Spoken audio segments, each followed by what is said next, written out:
Your gift will take you further than your systems can sustain. Most gifted women know this is true. They have felt it. A season where the opportunity came and the infrastructure collapsed underneath it, where the growth arrived before the structure was ready to hold it. Tonight, we are going to talk about why. Not to shame anyone for it, but because you cannot fix what you have not named. And the reason gifted people avoid structure is worth naming out loud. I have watched women who have done the work, developed the competency, and built something real sit still because someone told them the timing was not right. At some point, the knowledge is developed. The sequence is clear. Staying still is not wisdom. It is fear dressed up as preparation. I have watched women build platforms before they built foundations. And the platform works, the audience comes, the brand grows. And then the weight of it exposes that there was never a real infrastructure behind the visibility. Because gifted women can build an audience on talent alone, but talent without structure is not a business. It is a performance. And eventually, the performance exhausts the performer.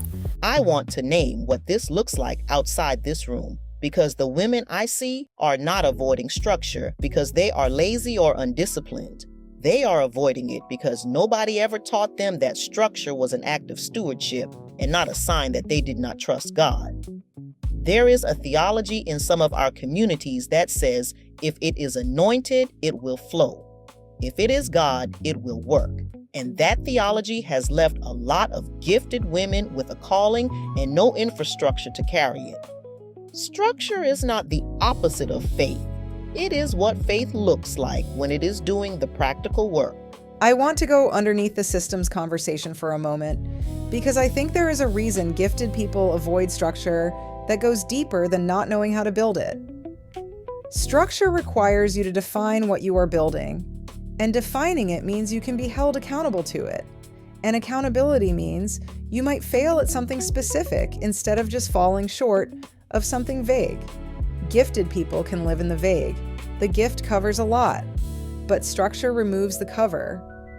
And some of us are not avoiding structure because we do not know how to build it.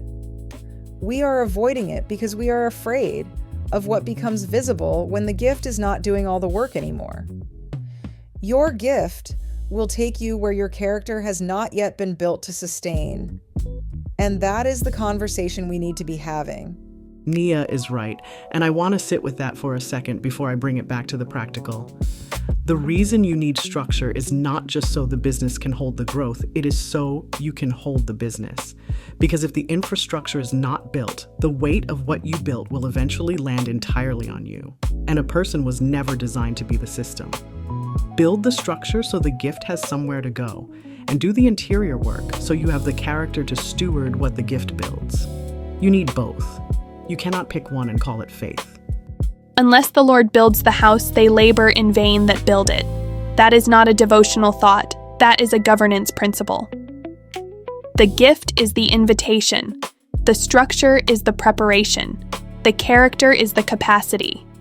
You need all three. And they have to be built in an order that can hold the weight of what you are called to carry. A gift without structure is potential without a home. Build the home. Before episode 3, identify one area where your gift has outpaced your structure, not to feel bad about it, to know exactly where to build next. Write it down. That is your starting point.